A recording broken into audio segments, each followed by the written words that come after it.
O apoio e valorização à vida à distância é um tratamento espiritual desenvolvido pelo Centro Espírita Fé, Amor e Caridade de Tramandaí. Este trabalho é realizado há 8 anos sob a coordenação espiritual de Ivone Pereira e demais benfeitores. Este tratamento espiritual visa atender o indivíduo em suas necessidades, bem como assistência espiritual de toda a família, encarnados e desencarnados. O tratamento deve ser realizado por 6 semanas, durante todas as segundas-feiras, no horário das 16 horas até as 16h30. Cada assistido deve permanecer conectado com a equipe espiritual, iniciando pela prece simples de abertura. Logo após, deve iniciar a leitura do Evangelho segundo o Espiritismo, no capítulo e item sugerido anteriormente. Ao término da leitura, deve-se fazer a prece de encerramento, agradecendo a assistência e a companhia dos benfeitores espirituais. Para finalizar o tratamento, é necessário o autoabraço, reconectando-se consigo mesmo. Boa tarde, amigos. Bem-vindos a este trabalho de atendimento espiritual à distância, apoio e valorização da vida, sob a coordenação espiritual de Ivone Amaral Pereira. Vamos nos colocar em sintonia com essa equipe de benfeitores espirituais para nos acompanhar neste momento de fé, amor e caridade através da prece de abertura. Pai nosso que estás em toda parte, santificado seja o teu nome, no louvor de todas as criaturas. Venha a nós o teu reino de amor e sabedoria. Seja feita a tua vontade, acima de nossos desejos, tanto na terra quanto nos círculos espirituais. O pão nosso da mente e do corpo, dá-nos hoje. Perdoa as nossas dívidas, ensinando-nos a perdoar nossos devedores com o esquecimento de todo mal. Não permitas que venhamos a cair sob os golpes da tentação de nossa própria inferioridade. Livra-nos do mal que ainda reside em nós mesmos, porque só em ti brilha a luz eterna do reino e do poder, da glória e da paz, da justiça e do amor para sempre. Assim seja. Do Evangelho segundo o Espiritismo, capítulo 3. Mundos de expiações e de provas. Que vos direi dos mundos de expiação que vós já não saibais, uma vez que vos basta considerar a terra que habitais? A superioridade da inteligência num grande número dos seus habitantes indica que ela não é um mundo primitivo, destinado à encarnação de espíritos apenas saídos das mãos do Criador. As qualidades inatas que trazem consigo são a prova de que já viveram e que realizaram certo progresso, mas também os vícios numerosos aos quais são inclinados são indícios de uma grande imperfeição moral. Por isso, Deus os colocou numa terra ingrata, para aí expiarem suas faltas pelo trabalho penoso e pelas misérias da vida, até que tenham mérito de irem para um mundo mais feliz. Entretanto, todos os espíritos encarnados sobre a terra não são para aí enviados em expiação. As raças que chamais selvagens são espíritos apenas saídos da infância e que aí estão, por assim dizer, em educação e se desenvolvem ao contato de espíritos mais avançados. Vêm em seguida as raças semicivilizadas, formadas desses mesmos espíritos em progresso. Estão aí, de alguma sorte, as raças indígenas da Terra, que cresceram pouco a pouco, depois de longos períodos seculares, e das quais algumas puderam atingir o aperfeiçoamento intelectual de povos mais esclarecidos. Os espíritos em expiação aí são, se assim se pode exprimir, estrangeiros. Eles já viveram sobre outros mundos, de onde foram excluídos em razão da sua obstinação no mal e porque eram uma causa de perturbação para os bons. Foram relegados por um tempo entre os espíritos mais atrasados e que têm por missão fazer avançar, porque trouxeram consigo sua inteligência desenvolvida e o germe dos conhecimentos adquiridos. Por isso, os espíritos punidos se encontram entre as raças mais inteligentes.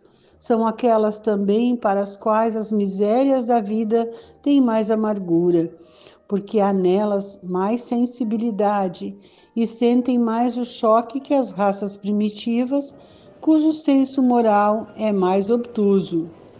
A Terra fornece, pois, um dos tipos de mundos expiatórios, cujas variedades são infinitas, mas que tem por caráter comum servir de lugar de exílio aos espíritos rebeldes à lei de Deus. Aí esses espíritos têm que lutar, ao mesmo tempo, contra a perversidade dos homens e contra a inclemência da natureza, duplo e penoso trabalho que desenvolve a uma só vez as qualidades do coração e as da inteligência. É assim que Deus, em sua bondade, faz reverter o próprio castigo em proveito do progresso do espírito. Santo Agostinho, Paris, 1862. Mundos regeneradores. Entre essas estrelas que cintilam na abóboda azulada, quantos mundos há, como o vosso, designados pelo Senhor para a expiação e a prova. Mas há também mais miseráveis e melhores, como os há transitórios, que se podem chamar de regeneradores.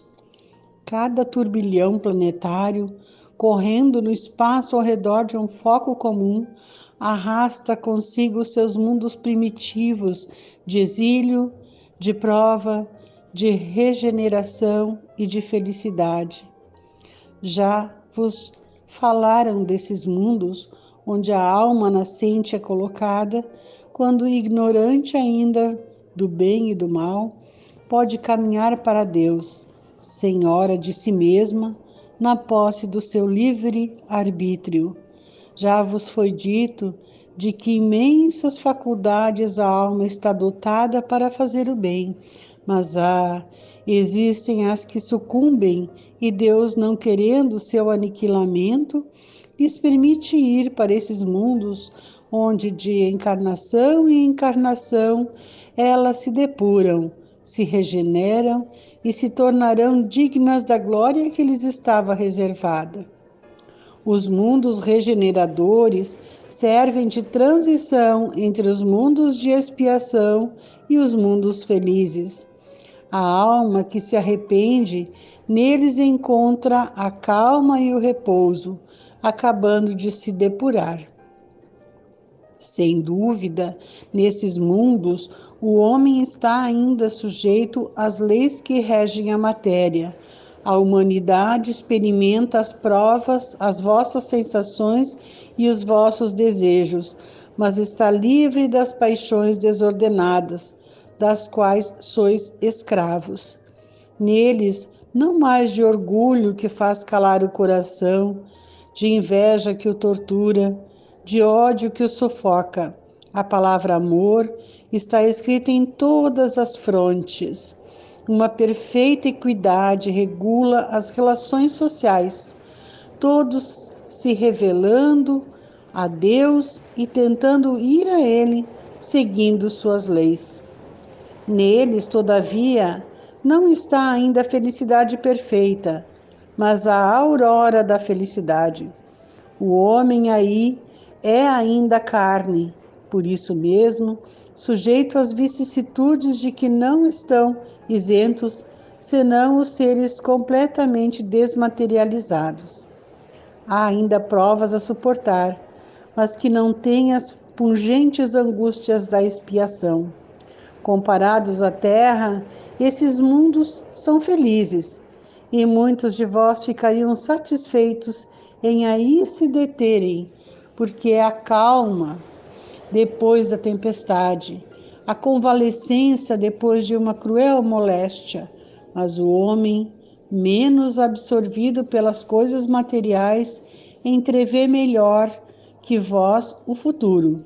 Ele compreende que há outras alegrias que o Senhor promete para aqueles que delas se tornem dignos. Quando a morte tiver ceifado de novo seus corpos, para lhes dar a verdadeira vida.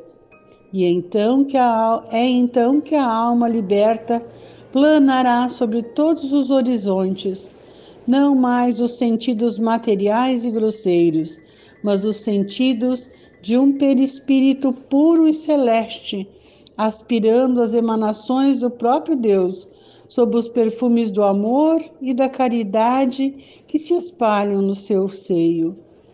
Mas nesses mundos o homem é ainda falível e o espírito do mal não perdeu ali completamente seu império. Não avançar é recuar, e se não está firme no caminho do bem, pode voltar a cair nos mundos de expiação, onde o esperam novas e mais terríveis provas.